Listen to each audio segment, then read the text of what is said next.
I'll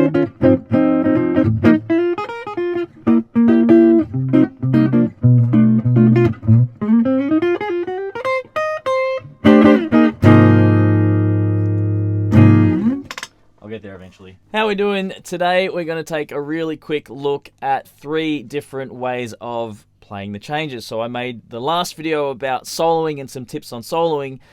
Today, more general tips, but today we're going to take more of a specific look at how to approach playing over changes specifically.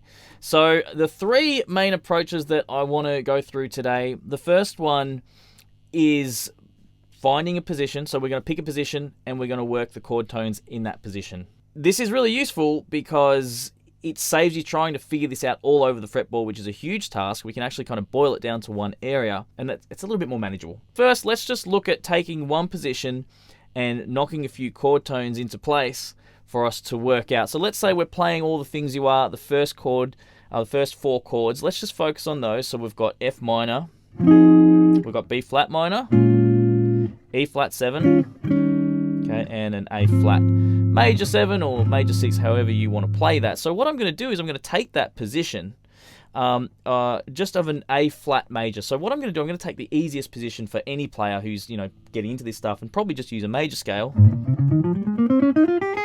And we're going to just think about where our chord tones are inside of that box. So if I'm playing on the F7 or the F minor 7, I hope I didn't call that an F7 before.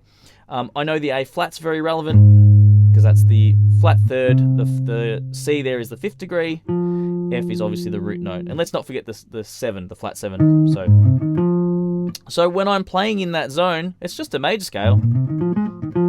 But I want to be conscious of my root note, my third in particular, is also here.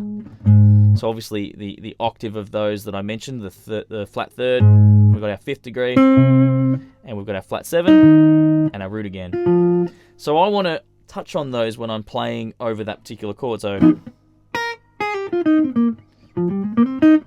anyway, let me try that again.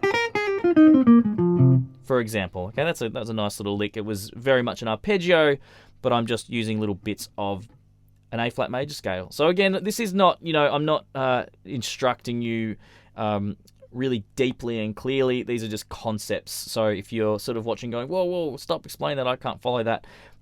It's the concepts. Listen to the concepts and you can do your fundamental work in building towards those elsewhere, I guess. We might even get more granular as these lessons go on. Pop in the comments if you would like to request something specific that you'd like to know more about. So that's what I'll do over the F minor 7, for example. And where it gets interesting is when we go to the B flat minor, we need to look at those chord tones in there. So, okay, in a B flat minor, our D flat is our minor third, so we want to start thinking about that. Our 5th degree is the F there. The A flat is actually the flat 7, but here's our root note, okay? So it's or we could go root, flat third, 5th degree, flat 7, root note again. And then, of course, these repeat, flat third, and then we've got our 5th degree and our flat 7. So you might even start by just practicing that arpeggio. So if I now play over the F minor 7, then the B flat minor 7, hopefully you'll start to hear me highlighting those changes. Okay, and then now we're going to get, it happens very quickly. Then we're going to get to the E flat 7, and we want to know which notes are really important to the E flat 7, so we're going to take those key chord tones, and we're going to find them in this position. So we've got E flat. This would have made more sense to just go from the root note with the other 2 arpeggios. I do apologize, this is the way my brain works. Root note here, the E flat, major third, 5th degree, flat 7, okay? And we can start thinking about 9th degree and some of the more interesting tones as well, but at least we're, if we're conscious of those core chord tones, it'll give us some direction. So then on the E flat 7, and then, again, goes really quick. And then we want to be thinking about the chord tones of the A flat major, which is quite easy because that's the major key, right? So 1, 2, 3, 4, 5, 6, 7, 8, or 1, 3, 5, 7, 1, 3, 5, and it's major 7 and the 1. So now if I play in that position, it should start to sound a little more informed if I can manage this.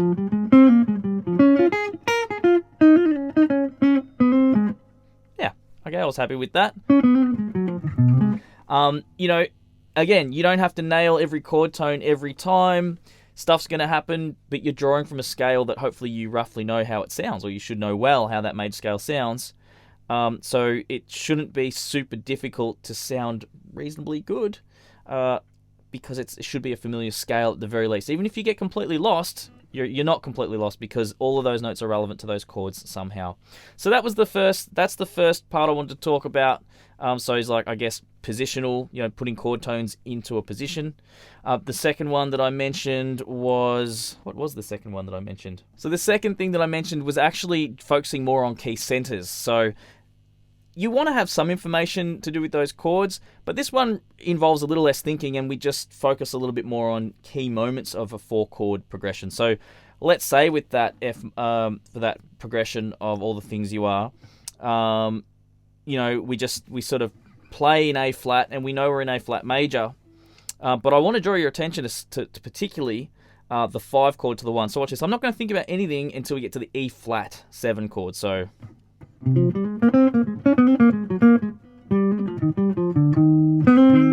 okay, I didn't even really worry about the E flat chord there, because it's all diatonic. There's nothing you really need to do, so you can really get away with it. Let's try that again.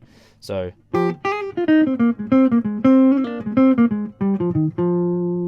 you know, that's all going to sound okay. You could start grabbing some chord tones at the bottom if you really feel the need to highlight, like if we went... Okay, but my phrasing is not particularly concerned with chord tones or with the changes so much. I'm just playing in A flat because I know it's all diatonic. But then when it goes to the D flat major and it shifts key, so this is really worth mentioning. I know I said we'd stick with those first 4 chords, but we're changing key there. So we can pretty much noodle around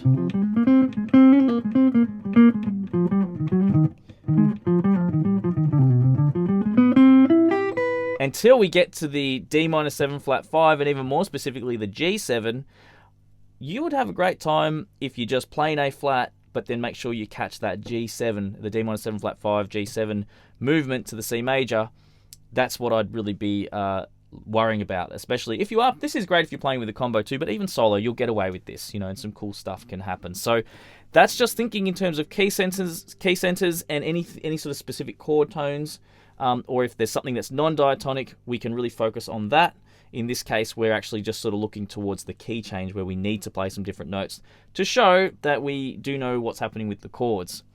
The final one that I wanted to talk about today was where we just play off each chord. So you can actually build a great catalog of ideas off of chord shapes. We just have to be conscious where they are in the scheme of things, in the context of that major key. So what I mean by that is, let's say we're playing that F minor 7. You know, we need to understand that this is, I would put it in the, and I know people don't like talking about modes if you're not specifically using those modes, but I'm a really big fan of saying, well, all these shapes in A flat major, here's the A flat major, here's the B flat Dorian, here's the C Phrygian, okay, and you've got to learn this stuff. When I play that F minor, it's inside that Phrygian box. So off of that F minor 7, I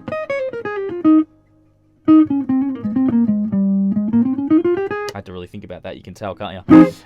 I know the notes around that are going to be in that Phrygian box, okay? So you do your research, you know, when you're working on the standard, obviously. We all have to do a lot of work when we're doing these solo pieces. But if we have that context, we know when I'm playing that F minor 7 chord, and then when I move into the B flat, or to the B flat, I know that I can follow that chord in that Dorian box. This, to be fair, to be honest, this is probably mostly how I tend to scrape through navigating these things. I've said it before, I'm not the world champion at this, but I do enjoy it, and it is good fun, and this is how I do it. So yeah, over that B flat minor chord, I know that's the 2 chord in this progression, 2, 5, 1. And I've practiced relentlessly on 2/5 ideas, you know. Okay, resolving to the 5th degree, then of that A flat major. So obviously we completely skipped over the E flat 7, in that progression. But the cool thing is it's in the same box. So off of these chords,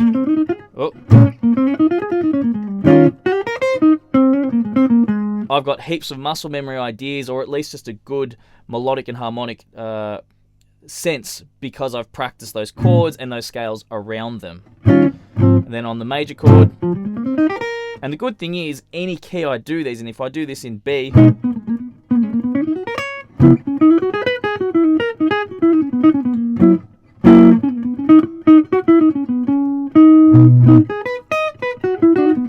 okay, the chord, practice your chords, practice all the ideas off of those chords, being conscious of where they are in the grand scheme of your diatonic, thing, the diatonic scale, your chord scale, I should say, and it's all the one thing. It's all just 7 notes. Remember that. Unless it's not, then you can be conscious of that and highlight that, which comes back to the second method of just playing in key centers and sort of focusing on anything outside if you need to. So that's it. They're 3 I hope they're red hot tips on improvising over changes. Solo or other, doesn't really matter if you're with a band. Let me know what you do. I'd love to hear in the comments. And let me know what you want to see in the next video, because this is really good fun. I'm really enjoying this and we'll definitely be doing more. I will catch you guys in the next